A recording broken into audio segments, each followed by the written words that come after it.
Estamos apenas no segundo dia. E a minha expectativa e a minha esperança é que, ainda que Deus já tenha nos revelado coisas tão profundas e tão grandiosas, como o apóstolo Paulo diz, a gente ainda não conhece nem a sua profundidade, nem o seu tamanho, nem a sua largura. Então, ainda que Deus tenha se revelado, Deus tenha se mostrado, ainda há muito mais para que Ele possa se mostrar, se revelar, a fim de que nós nos joguemos de cabeça no profundo conhecimento de quem Ele é. Então, para dar seguimento a esse entendimento de quem Ele é, do que de maneira Ele quer nos despertar nessa manhã, nós vamos ler esse texto de Apocalipse, no capítulo 2, de 1 a 7. Diz assim a palavra de Deus: Ao anjo da igreja em Éfeso escreve: Essas coisas diz aquele que conserva na mão direita as 7 estrelas e que anda no meio dos 7 candeeiros de ouro. Conheça as tuas obras, tanto o teu labor quanto a tua perseverança, e não podes suportar homens maus, e que puseste à prova os que a si mesmos se declaram apóstolos e não são, e os achastes mentirosos, e tens perseverança e suportado provas por causa do meu nome, e não deixaste esmorecer. Tenho, porém, contra ti, que abandonaste o teu primeiro amor. Lembra-te, pois, de onde caíste, arrependa-te e volte a praticar as primeiras obras, e se não, venho a ti e moverei do teu lugar o teu candeeiro, caso não te arrependas. Tens, contudo, o teu favor, que odeias as obras dos nicolaítas, as quais eu também odeio. Quem tem ouvidos ouça o que o Espírito diz à igreja. Ao vencedor dar-lhe-ei que se alimenta da árvore da vida e que se encontra no paraíso de Deus. Bom, com nosso pastor deu uma introdução sobre o livro de Apocalipse. A gente já sabe que João estava preso, e ele estava preso porque ele tinha roubado algo, porque ele tinha lesado alguém, ou porque ele tinha matado alguém. O motivo da prisão de João, o apóstolo João, que caminhou com Jesus, foi o fato dele estar pregando a palavra e a sua fé, a sua devoção a esse Jesus Cristo, que agora se revela a ele. E ele diz que no dia do Senhor, ele se encontrava no dia do Senhor, ele ouviu uma grande voz, e a gente pode entender que esse dia do Senhor seria um domingo pela manhã, que até então os judeus, eles acreditavam que o dia do Senhor seria no sábado, e agora Jesus já é ressurreto, Jesus ressurgiu pelo domingo de manhã, e acreditava-se aqui então que a partir de agora o domingo seria o dia do Senhor, um dia que ele ressurgiu. E no dia que o Senhor ressurge, o próprio Jesus, ele vai de encontro a João, como som de muitas vozes, fala com ele para que ele pudesse escrever literalmente tudo aquilo que ele queria dizer. O que ele queria dizer para as igrejas, as 7 igrejas que estavam espalhadas pela Ásia. A gente pode entender que de fato essas cartas, essas mensagens são direcionadas exclusivamente para essas igrejas, mas o texto vai dizer que o próprio Jesus, ele estava com as suas mãos, ele detinha essas 7 igrejas, ele estava por posse dessas 7 igrejas, e a gente pode entender que Jesus, ele tem um controle também dessas 7 igrejas espalhadas pela Ásia, mas ele também tem um controle total sobre igrejas espalhadas por todo o mundo. Então essa mensagem serviu para as igrejas que estavam espalhados naquele lugar, para Éfeso, para Esmirna, para Pérgamo, para as 7 igrejas espalhadas, mas ela também serve para a igreja do Senhor que está nesse lugar, nesse tempo, nesse momento. Então essa carta, essa mensagem, ela é para mim e para você. Amém? Essa mensagem é endereçada para uma igreja chamada Éfeso. Éfeso é uma cidade dessas 7, a mais rica, a mais poderosa, a mais suntuosa, a mais populosa. Existia um rio que todos os seus afluentes, todos os seus caminhos chegavam em direção a Éfeso. Então Éfeso tem um porto muito grande e um giro de economia cabuloso. Várias pessoas de todo o mundo chegavam para fazer negociação. Pessoas vindas de todo o mundo estavam naquele lugar. Era a porta de entrada para muitas pessoas, muita gente, muito dinheiro. As pessoas tinham muitas posses. Enfim, Éfeso é uma cidade muito grande, para os moldes daquela época. Acredita-se que cerca de mais de 250 mil habitantes pertenciam àquele... Quanto tem Juiz de Fora? Habitantes? 700? 600? Mais ou menos? 600? Mais ou menos um terço, vamos assim dizer, metade, estava ali situada em Éfeso. É grande, para os moldes daquela época era muito grande. E por ter muita gente, por ter muito comércio, por ter ser rota de muita coisa, era uma cidade que era uma cidade livre. O mundo era dominado por Roma, mas Éfeso tinha o título de cidade livre. O que isso quer dizer? Éfeso não tinha obrigação nenhuma de receber as tropas de Roma.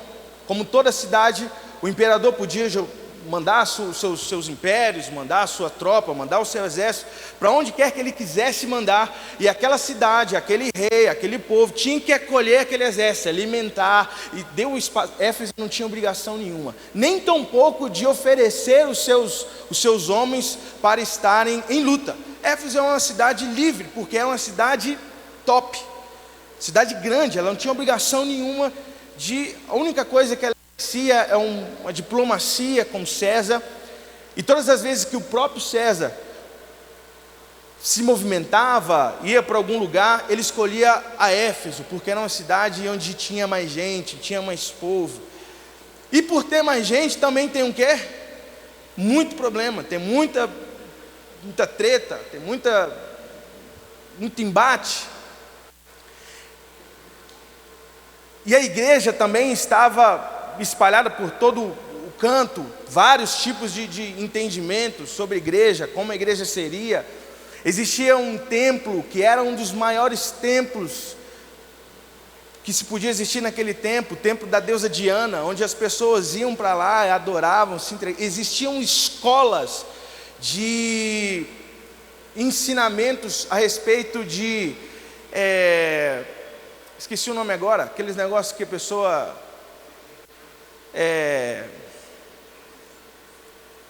que põe um trem aqui para poder dar sorte.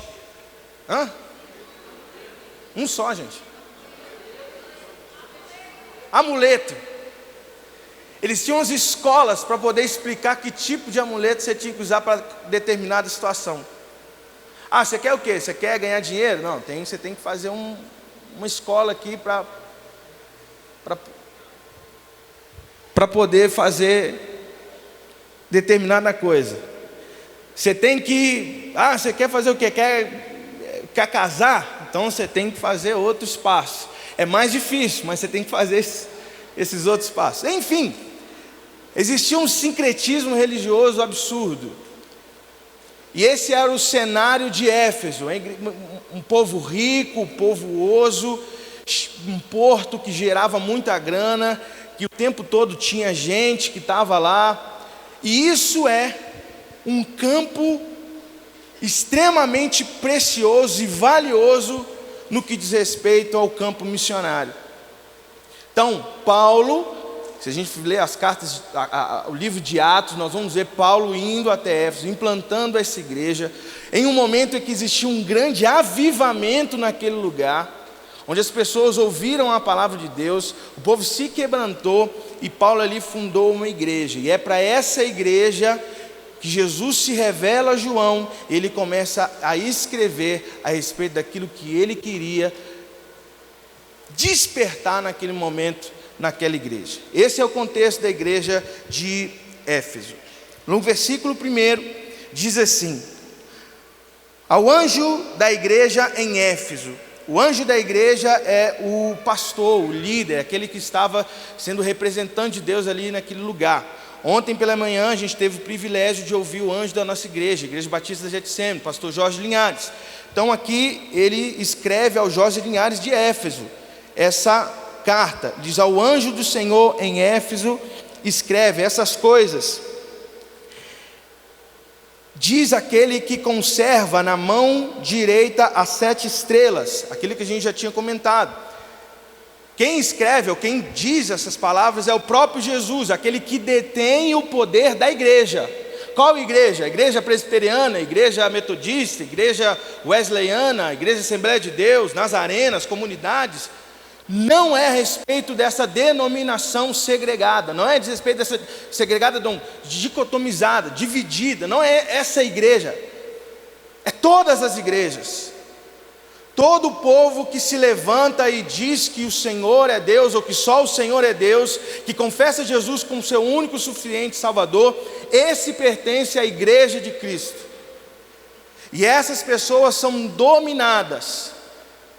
Essa pessoa é aquele que é governada por Jesus Cristo, aquele que detém as igrejas em tuas mãos.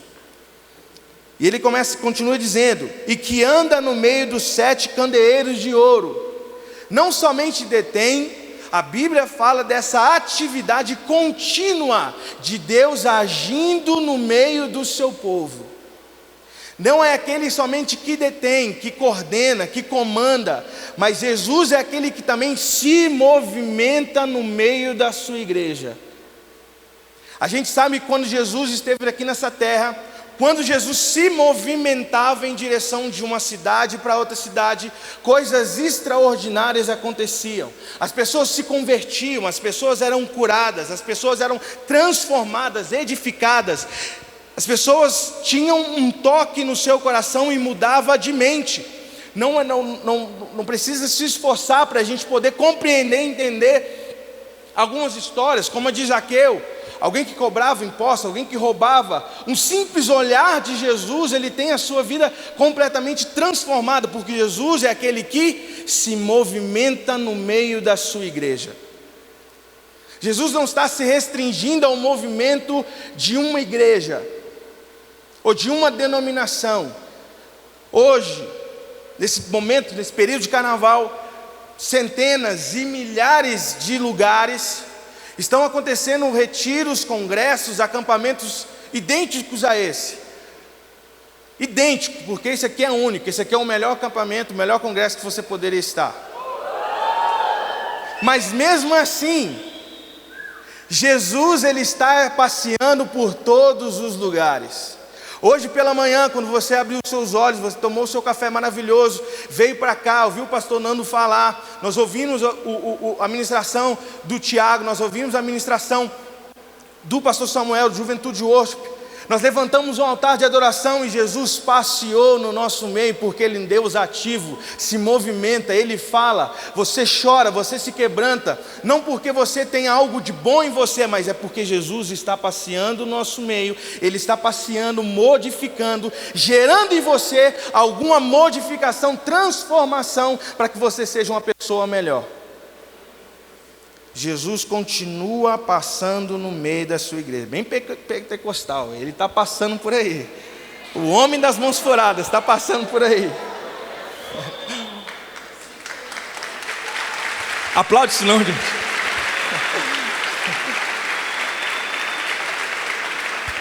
Foi bem ruim essa. Seguindo, ele continua passeando e aí ele se apresenta quem ele é. Ele se apresenta a João, não como João havia visto ele antigamente, destruído, pendurado na cruz, como nós ouvimos aqui ontem pela manhã. A forma como ele se apresenta é uma forma vitoriosa. Agora quem está falando não é um Deus vencido na cruz, é o Deus que venceu a cruz. É esse Jesus que se apresenta, o Deus vitorioso, aquele que seus lábios na cruz, eles estavam presos, agora da sua boca sai uma espada. As mãos de Jesus que estavam presas na cruz, agora são as mãos que detêm a igreja vitoriosa, poderosa. Os cabelos de Jesus que estavam sujos de sangue, grossos, agora eles são brancos como a lã. Os seus pés que estavam juntos, cravados, agora eles são como um latão reluzente. Se apresenta como um Jesus vitorioso. Não saía a voz do Jesus da cruz, mas agora o Jesus que ressurgiu. E no dia do Senhor ele vem e fala para João: esse Jesus não só diz algo, mas o som da sua voz é como o som de muitas águas.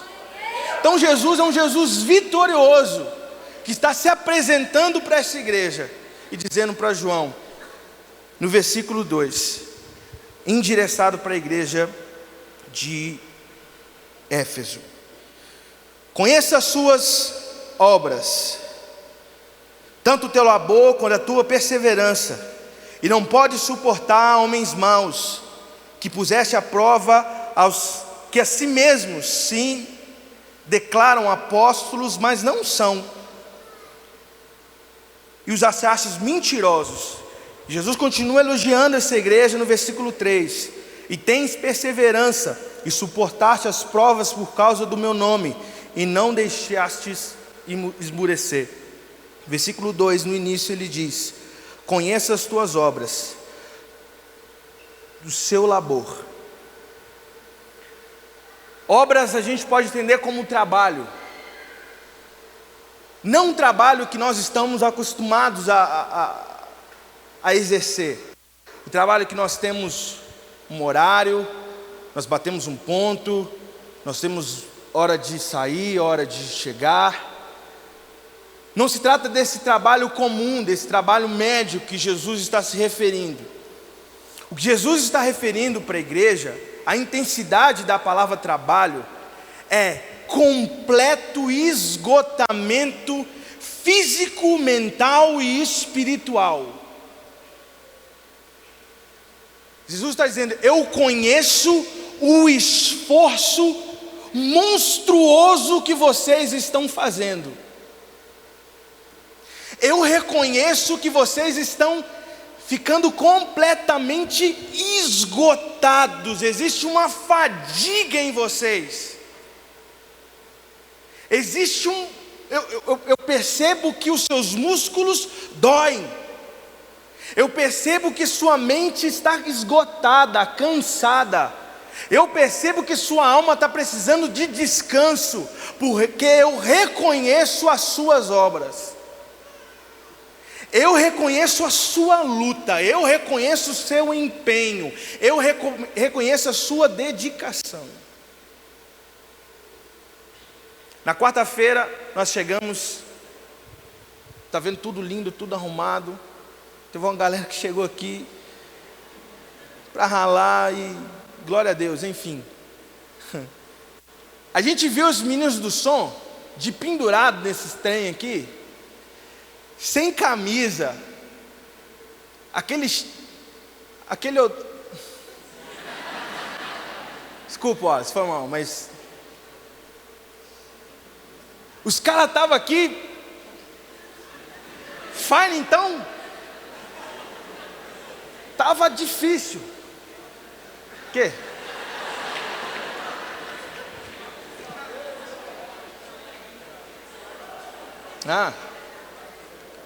Atrapalha não. Os caras estavam suando. E você não podia conversar com os caras, o cara estava em outro mundo. Os caras estavam preocupados em montar a estrutura. No fim do dia a gente olhava para as pessoas que a gente estava ajudando, esgotado, cansado, com um olho fundo. Trazendo para a realidade do Evangelho, é esse trabalho, é esse esforço, é esse empenho, é vestir a camisa. No caso deles, eles tiraram a camisa para poder estar mais engajado. É esse tipo de engajamento, de trabalho, de luta, de empenho, de obra, que Jesus está dizendo para a igreja de Éfeso: eu reconheço o trabalho árduo, o empenho de vocês. Isso nos ensina uma coisa, que no reino de Deus, no cristianismo, não tem lugar para mediocridade. Que no reino de Deus, ou você dá tudo, ou você dá tudo. Não existe espaço para aquelas pessoas que começam alguma coisa e termina. É para ir até o fim, é para ir até o final. As obras que Jesus está dizendo, Ele mesmo disse há pouco tempo, quando ainda estava vivo. Ele diz: o campo está preparado, mas infelizmente são poucos aqueles que se colocam à disposição para esse tipo de trabalho, esse tipo de enfrentamento, para esse tipo de dedicação, para suar, para se esgotar. O pastor Tiago falou há pouco tempo sobre a luta que o pastor Jorge tem sobre nós como jovens, de nos colocar à disposição, de poder evangelizar, de poder estar imerso no serviço, no trabalho, porque é esse tipo de trabalho que Jesus está se referindo à igreja. A igreja estava cumprindo o seu papel, o seu trabalho, de doar tudo, de se entregar, de não colocar empecilhos, de ser imerso, de estar completamente aprofundado no serviço e no trabalho.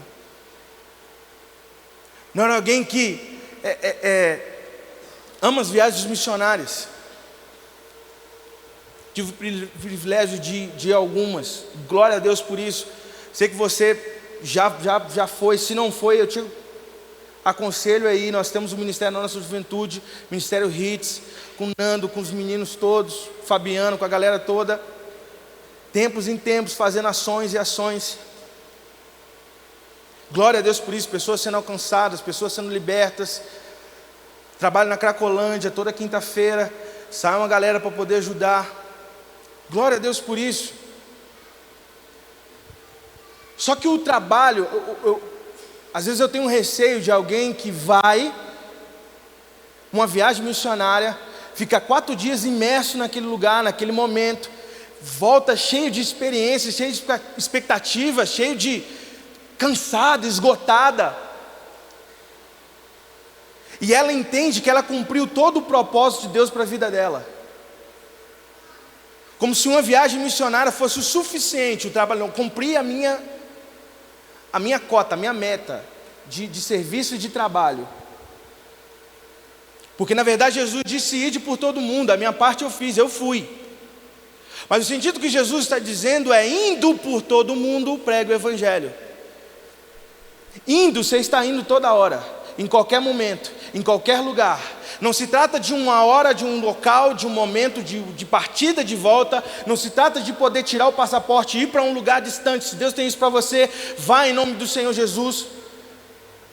Mas o mandamento de Jesus é: vá por todo mundo, e indo por todo mundo, em qualquer lugar, em qualquer tempo, em qualquer espaço, na rua, na fila do banco, na fila da... você quiser. Aonde você estiver, ali é o lugar de você pregar o Evangelho ao Cristo Jesus. Não se trata de um trabalho momentâneo, se trata de um trabalho que é contínuo. Esse esgotamento, ele é contínuo. Jesus vai continuar dizendo: conheça as suas obras, conheça a sua luta, e conheça também a sua perseverança. Perseverança a gente não pode compreender e entender como simplesmente uma fé, um pensamento positivo. A gente pode entender como alguém que senta e espera as coisas acontecerem, e depois que as coisas acontecerem, e aí a gente se levanta para poder agir, para poder ver o estrago, para ver o que aconteceu. Perseverança não pode entender como alguém que está vindo a onda chegar, espera a onda bater para você tomar um caldo, para você ver, vai com o corpo mole, e a onda vai te levar para tudo qualquer lugar. A perseverança que Jesus está querendo dizer e exaltar na vida da igreja de Éfeso era: eu entendo o trabalho de vocês, o esforço de vocês, e eu sei que vocês também têm perseverança.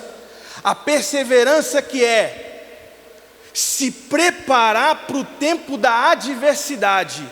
E quando a adversidade vir, eu estou pronto, eu sei que ela vai vir, mas eu sei que ela vai passar. E no final eu vou ser considerado como vitorioso, porque eu acredito num Deus que tem as estrelas nas suas mãos. É esse tipo de perseverança que Jesus está dizendo e está exaltando. Ele está dizendo: louvo a atitude de vocês por estarem preparados para a adversidade, preparados para a guerra, preparados para o momento da luta. Eu admiro vocês por isso. Vocês se prepararam. Assim como tinham escolas que ensinavam acerca de tradições, acerca de deuses estranhos, assim como existia várias outras escolas, também existia escola que preparava as pessoas. A importância de nós estarmos prontos, preparados, no dia da adversidade, da luta, nós encararmos a luta, porque ela vai vir, ela faz parte da vida.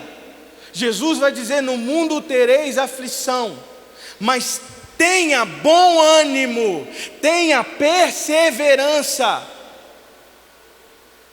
endureça o seu espírito, para quando a onda bater, você sabe que vai bater, você sabe que vai doer, mas ela vai passar, ela vai ficar como espuma.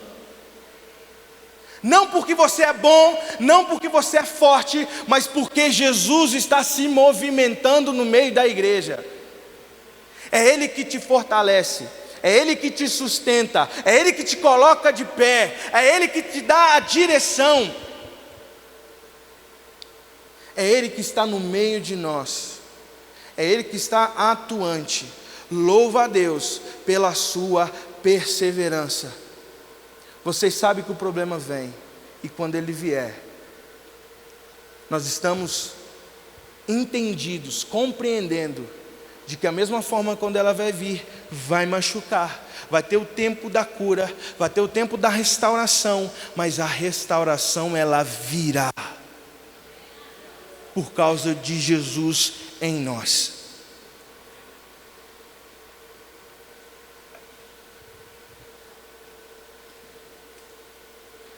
Jesus vai continuar dizendo: conheça as suas obras, tanto o seu labor quanto a sua perseverança, e não pode suportar homens maus, e que puseste à prova o que a si mesmos se declaram apóstolos e não são, e os achastes mentirosos.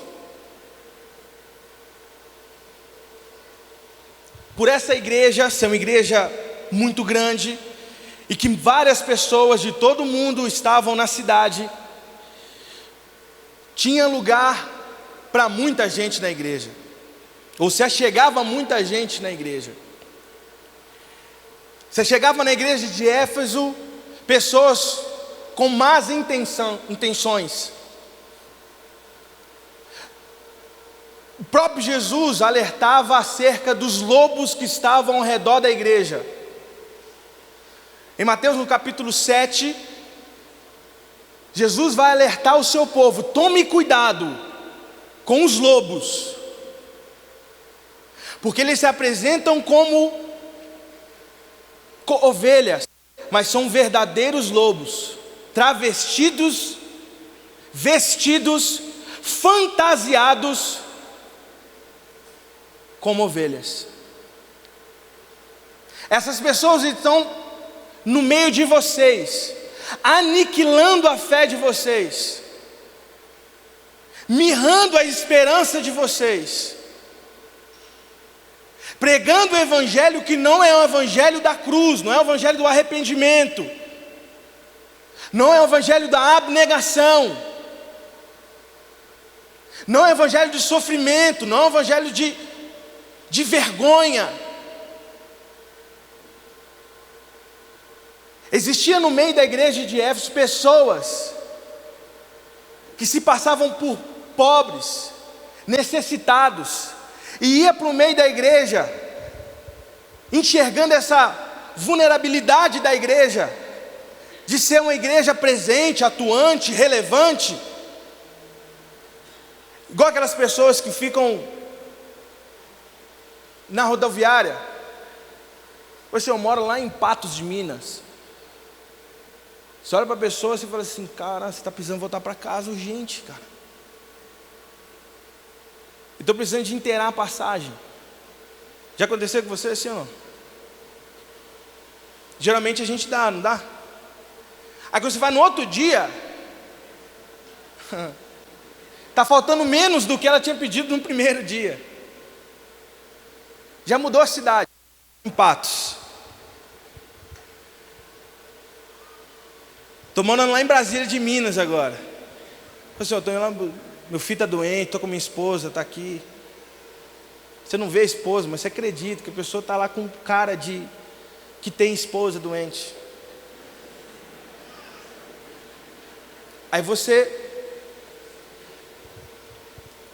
Éfeso tinha essas pessoas que estavam roubando, pegava a grana e metia o pé e ia embora. Existiam pessoas, e aí lá no versículo 6, diz assim: tens contudo o teu favor, que odeia as obras dos nicolaítas. Eram pessoas que estavam pregando as indulgências. Pessoas que falam assim: amigão, você está a fim de fazer o que hoje? Ah, estou a fim de pular o carnaval e beber, fumar, cheirar, transar, fazer de tudo. Vou te dar uma cartilha de tudo aquilo que você tem que fazer, de tudo aquilo que você pode fazer. E depois você pode seguir esses passos, dar essa grana e está tudo certo, está resolvido. A igreja começou a receber esse tipo de gente que estava liberal demais, os libertinos. Tudo era possível, tudo pode, tudo é lícito, pode fazer. Se sua consciência não te condena, faz, mete o pé, resolve, se afunda. No final você paga. No que você pagar está tudo certo. E o que Jesus está dizendo para a igreja: eu louvo a atitude de vocês, porque você está botando essa galera para correr daí. Louva a Deus porque vocês estão testando essas pessoas. E essas pessoas estão sumindo da vida de vocês. Louva a Deus porque a igreja tem se mantido firme no evangelho, de manter o evangelho puro, simples e verdadeiro. Louvo porque vocês se levantaram, estudaram a palavra de Deus, se dedicaram às escrituras, se tornaram pessoas inteligentes, sábias. E agora vocês não são conduzidos por vento de doutrina, vocês são conduzidos pelo evangelho de Deus. Não qualquer pessoa que vai chegar aqui e dizer para vocês que você vai ter que entregar o seu dízimo, que você vai entregar a sua oferta, que Deus vai abrir a comporta do céu, que você vai colher muito mais. Vocês se levantam e dizem: eu não entrego para receber, eu entrego porque Ele já me deu tudo. E a igreja se levantava: eu entrego porque eu sou um coparticipante do reino de Deus. Eu entrego porque Ele me deu tudo, Ele me deu vida. Ele é o Senhor, dono da igreja, dono de tudo que eu tenho. Não é possível que eu possa ser liberal o suficiente para entregar, se for possível, tudo que eu tenho, porque foi Ele que me deu. Jesus está dizendo: eu louvo a Deus porque vocês permaneceram fiéis às Escrituras, estão lutando arduamente. Se a gente for perceber, tanto as obras, tanto a perseverança, o fato de não suportar homens maus, é uma única luta para manter o evangelho puro. Se existia perseverança, se existia luta, se existia obra, se existia o embate entre os homens maus, existia muita discussão, existia muito dedo na cara, existia muito grupinho de um e grupinho de outro. Existia aquelas pessoas que acusavam as pessoas que eram verdadeiras, dizendo: você é mentiroso, você é falso, você é um homem mau. Ele dizia: eu não sou um homem mau porque guardo os mandamentos. E ali a treta estava feita. E aí que vem Jesus, elogiou a igreja, e no versículo 4 ele diz: tenho porém contra ti uma coisa. O anjo da igreja está lendo a carta e está falando em línguas, até aqui, só elogio, só Jesus dizendo: continua, vai para frente, garotão, bate as asas e voa, é isso aí, segue.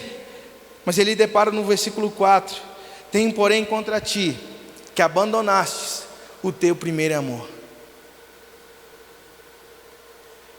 E aí vem a repreensão de Jesus na vida da igreja. Não existe essa igreja que desenvolve o trabalho perfeito. Existe sempre algo que precisa ser melhorado, revisto. E essa repreensão não vai vir de ninguém mais a não ser do próprio Jesus. E para essa igreja ele está dizendo: apesar da luta, do trabalho, de tudo que vocês fazem, tenho porém contra ti que vocês abandonaram o primeiro amor. Ao primeiro momento a gente vai entender que o primeiro amor se trata de um esfriamento. Se trata de alguém que estava empolgado demais, alguém que estava envolvido demais, alguém que estava frequente demais, assíduo demais, mas com o passar do tempo ele perdeu a empolgação. Como em Jeremias, no capítulo 22, o próprio Deus vai dizer: Israel começou muito bem o relacionamento comigo, mas ao passar do tempo eles se tornaram pessoas distantes. Ao primeiro movimento a gente vai entender que esse voltar ao primeiro amor se trata de alguém que está desviado. Irmão, está precisando voltar para o primeiro amor. Volta, sua cadeira está lá, seus amigos estão lá, volta para o primeiro amor. Você perdeu o primeiro amor. Mas o que vai nos assustar é que Jesus está dizendo para as pessoas que eram crentes nele. O que Jesus está dizendo é para crente, é para a igreja.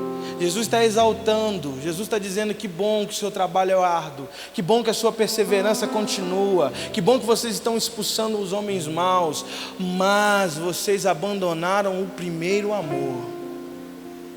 E a gente vai compreender que esse primeiro amor que Jesus está querendo dizer, Jesus está dizendo: vocês perderam o afeto uns para com os outros. Vocês se tornaram bons debatedores da palavra. Vocês se levantaram como alguém que era muito bons de argumento, mas o argumento de vocês os distanciaram um dos outros, e não existe mais amor entre vocês. A igreja luta agora por manter uma doutrina, e não importa se chega um, se sai 5, daqui a pouco chega mais, não importa quem sai, daqui a pouco vai chegando mais gente. E quando a gente pensa nesse movimento de que pode sair, vai embora. Se está ruim para você, pode ir embora. É Jesus dizendo para nós: filhão, está tudo certo, está tudo perfeito, mas você perdeu a afeição pelo seu próximo, pelo seu irmão.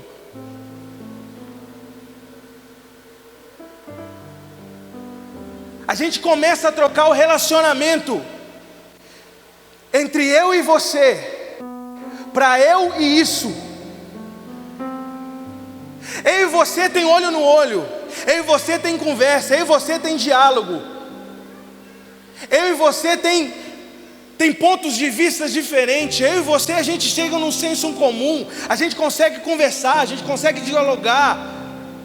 Eu consigo te ouvir, você consegue me ouvir. A gente sai para jantar, a gente come, a gente sorri. Ainda que há divergências, eu e você, a gente consegue sentar. Eu e você, nós nos amamos. Mas quando eu tenho um relacionamento, eu e isso, é a antítese do amor, é o contrário ao amor. O contrário do amor não é o ódio. Porque o ódio ainda existe uma ligação de afeto. Querendo você ou não, existe um afeto. Seja você me afetando e eu afetando você. Nós estamos nos afetando, ainda que seja pelo ódio. Existe algo nos ligando. É sinal que ainda existe algo que possa suscitar o amor. Mas o contrário do amor é a indiferença. Tanto faz, pouco me importa. É quando eu chego para conversar com você e a gente tem uma divergência, pouco importa se eu vou machucar você, ferir você, eu quero que você se exploda. Eu não estou preocupado com as suas emoções, eu não estou preocupado com a sua história, se quer que você tenha uma, e se você tiver, eu não estou nem aí. Porque eu estou muito preocupado em realizar as minhas tarefas e as minhas atividades. No caso da igreja, as minhas atividades e as minhas tarefas eram permanecer com o evangelho puro, simples, verdadeiro, lindo, maravilhoso. Mas com isso eles estavam afetando uns aos outros, perdendo uns aos outros, trazendo para a nossa realidade. É como se hoje eu como um pastor, levantasse pela manhã, entrasse para a sala, para o gabinete, e marcasse 10 pessoas para conversar,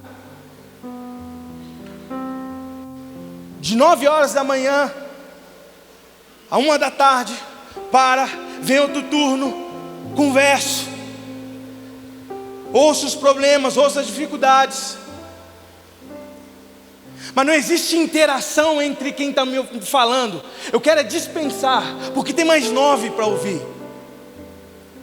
E quando eu ouço o outro, eu falo assim: falta mais 7, falta mais 8. E quando vai chegando o dia, eu falo assim: que canseira! Que canseira, que povo problemático, que povo infantil, que povo que não cresce, que povo que está distante. O povo não está ouvindo a pregação, o povo não faz isso, o povo não faz aquilo. E no final de dia eu vou estar cansado de tantas boas obras, porque eu estou atendendo, estou cuidando do rebanho. Eu vou estar confrontando as pessoas más que estão lá dentro do gabinete. Mas no final, a sensação de poder servir com aquilo que Deus me deu, que é uma orientação, um conselho, uma direção, um posicionamento, se torna um cumprir de tarefas. E aquilo se torna um peso para mim, e me exploda, se exploda a pessoa que entrou com o coração rasgado, ferido, machucado. Eu quero que ela saia o mais rápido possível, e se possível for, não me procure mais. E quando eu chegar em casa, morto, cansado de tantas boas obras, de tanto conduzir os homens maus, de tanto fazer tanta coisa, Jesus vai olhar para mim e falar assim: parceiro, levantou cedo, parabéns. Esgotou a mente procurando versículo para poder aconselhar as pessoas, parabéns. Mas eu tenho algo para dizer, antes de você dormir eu tenho algo para dizer. Você esqueceu o amor pelas pessoas. Você se tornou indiferente com os sentimentos delas. Quem é você para quantificar? Quem é você para escalonar? Se está sendo infantil ou não, se está sendo medíocre ou não, se está sendo pequeno ou não. Só existe algo que precisa ser feito e compreendido: você perdeu o primeiro amor. Você não se importa mais. Isso quer dizer que é bem possível nós nos esforçarmos para manter a nossa célula de pé. É possível nós nos esforçarmos para poder cumprir uma escala, para cumprir qualquer coisa que lhe é pedido. É possível você servir o seu líder, a sua liderança. Você é até uma boa pessoa. Você coloca à disposição, você é disponível. Mas você não ora pela sua liderança. Você não se coloca à disposição para poder orar pela sua liderança. Você é um bom cumpridor de tarefas. E como bom cumpridor de tarefas, tem tarefas que você vai fazer não gostando. E por não gostar de algumas tarefas que lhe é pedido, lhe abre o precedente de poder questionar, confrontar e debater com aquele que Deus colocou como liderança na sua vida. E aí nós vamos, como pequenos grupos, nos formando, questionando, falando mal daquele que Deus colocou como direção para a nossa vida. Seja ele na sua célula, seja ele na sua missão, seja ele na sua igreja, seja ele na sua denominação, seja nós aqui nesse momento. O que Jesus está dizendo: você faz muito bem as suas ações, as suas tarefas, mas existe algo que você precisa melhorar urgente, para ontem e agora. Você precisa voltar ao primeiro amor. Você precisa resgatar, tornar-se alguém que não é indiferente, tanto faz, mas alguém que se importe e alguém que ame. Para isso, glória a Deus por Jesus Cristo, que nunca nos deixa à deriva. E Jesus se apresenta como um farol no meio da tempestade. A igreja de Éfeso estava indo muito bem. De repente as ondas vêm, ela começa a querer naufragar, mas Jesus vem e como um farol direciona para onde eles têm que ir. E Jesus vai dizer no versículo anterior: se existe algo que vocês precisam fazer, se existe uma direção que vocês precisam ser conduzidos, versículo 5: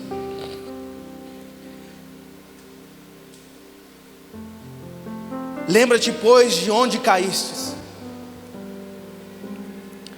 arrependa-se e volte a praticar as primeiras obras. Lembra do gabarito que o pastor Tiago começou a falar aqui? Jesus apresenta as respostas que você precisa tomar para voltar ao primeiro amor. Primeiro ele está dizendo: lembra-te. Lembra de onde você caiu. Lembra de onde você começou a questionar a fé. Lembra-se de onde você foi ferido. Que assim como a igreja era perseverante, lutava para permanecer firme no tempo da adversidade, talvez uma adversidade te feriu, algo te machucou, alguém falou algo a respeito da sua vida, do seu comportamento, da sua fé, algo sobre você foi roubado, e a partir daquele momento, aquela pessoa se tornou alguém indiferente para você. O que Jesus está dizendo: volte, lembra-te. Quando foi que você caiu?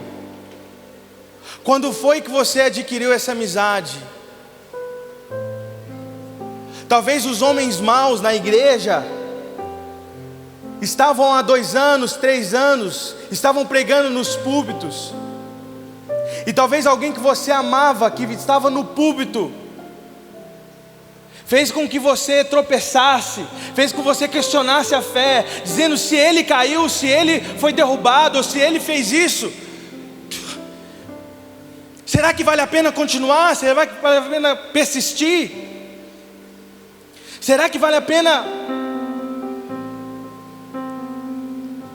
Lembra de quando você caiu, lembra-se. Assim como o filho pródigo se arrastava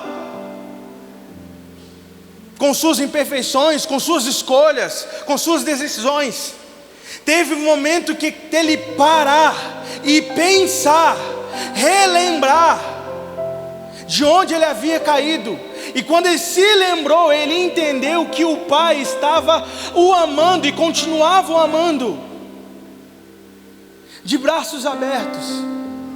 Não é um pastor, não é um diácono, não é um líder que chega para essa igreja e diz: tem jeito para você, lembre-se de onde você caiu. É o próprio Jesus dizendo: tem jeito para essa igreja, tem jeito para você, tem jeito para essa situação não resolvida. Lembre-se de onde você caiu, lembre-se de onde você errou. Faça esse exercício de fé e compreenda onde você errou.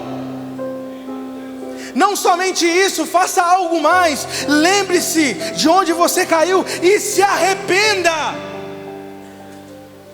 Ao você entender que você voltou, compreendeu de onde você se lembrou, você vai dizer alguns movimentos que você possa fazer. Você vai dizer: não, mas a culpa não foi minha, foi ela que pecou em mim.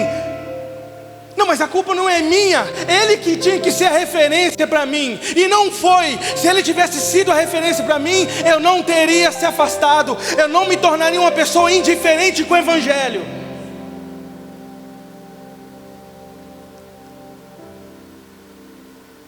Se ele tivesse me atendido, se ele tivesse me ouvido, se ela tivesse presente, se ela estivesse comigo, eu não teria se tornado uma pessoa tão indiferente com todo mundo.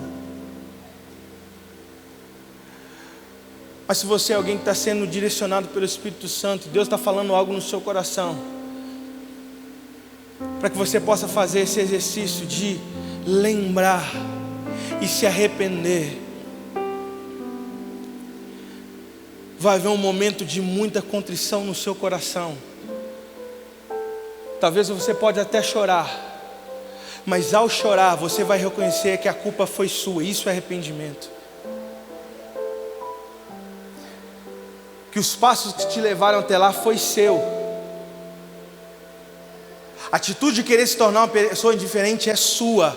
Você tem escolha. O fato de querer matar um irmão no seu coração, a escolha é sua.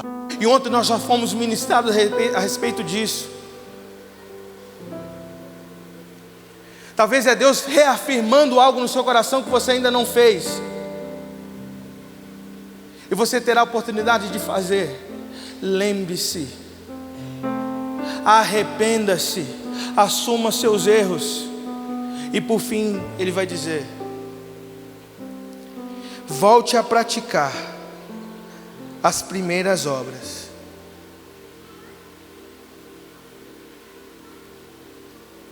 Saiu do ministério de louvor porque o líder falou alguma coisa com você não gostou, e você matou ele no seu coração, agora é uma pessoa indiferente, está lá na igreja, está até ou talvez em outro ministério. O que Jesus está falando para você: volta a praticar as primeiras obras, porque quando eu te encontrei você estava lá. Volta a abraçar aquela pessoa que você não abraça mais. Volta. Porque ainda que você tenha feito, está fazendo muitas coisas, você perdeu o amor. E se você continuar assim, é como o pastor Tiago falou, você, não é que você está perdido, mas você está caminhando para a perdição. Volta. Mas eu não consigo abraçar, eu não sei abraçar. Abraça até sentir vontade de abraçar, porque isso não é escolha. Isso não é um sentimento. Vou deixar brotar no meu coração querer abraçar. Isso diz respeito a você. Jesus está dizendo: volta. Jesus está dizendo: lembre, arrependa-se e volte a fazer. Onde você caiu, lembre-se, vou deixar o formigar, vou deixar uma coisinha gerar no meu coração. Não é isso, porque o amor não é sentimento. O amor, ele é uma decisão. Eu escolho amar, eu decido amar. Pastor, é fácil? Ninguém falou que é fácil, mas é um mandamento de Jesus. Volte e faça tudo aquilo que você fazia antes, porque caso contrário, Jesus vai dizer para mim e para você: não adiantou, parceiro. Não adiantou ser um bom cumpridor de escalas. Não adiantou você atender as pessoas. Não adiantou você abrir a porta da sua casa para receber as pessoas lá da sua célula. Não adiantou, porque o tempo todo você estava cumprindo tarefas e não estava importando com as pessoas. Talvez você está importando para as pessoas vão te ver, para o seu líder te elogiar, para alguém te colocar a posição de destaque. Jesus está dizendo: parceiro, tudo bem. A mesma recompensa que nós ouvimos aqui pela manhã, logo no início do culto, onde as pessoas estavam jejuando para que elas pudessem ser vistas, a mesma recompensa você já tem. Alguém vai dizer: fulano é muito disponível, ele é pode colocar na mão dele que ele vai cumprir a tarefa, ele é responsável. Mas para onde você passa, as pessoas se magoam. Por onde você passa, onde você abre a sua boca, as pessoas questionam ao seu respeito. Aquilo que você diz não bate com aquilo que você demonstra ser. E o que Jesus está dizendo a seu respeito: volte, arrependa-se e volte a praticar as boas obras, porque você perdeu o primeiro amor. Jesus está falando para a igreja dele.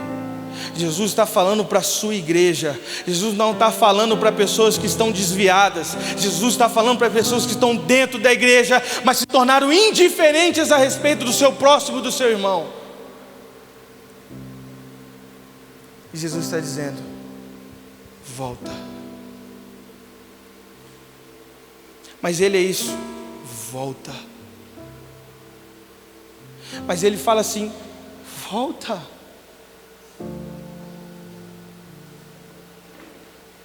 Volte a praticar, até que esse desejo no seu coração gere frutos de arrependimento, para a glória do nosso Senhor Jesus Cristo.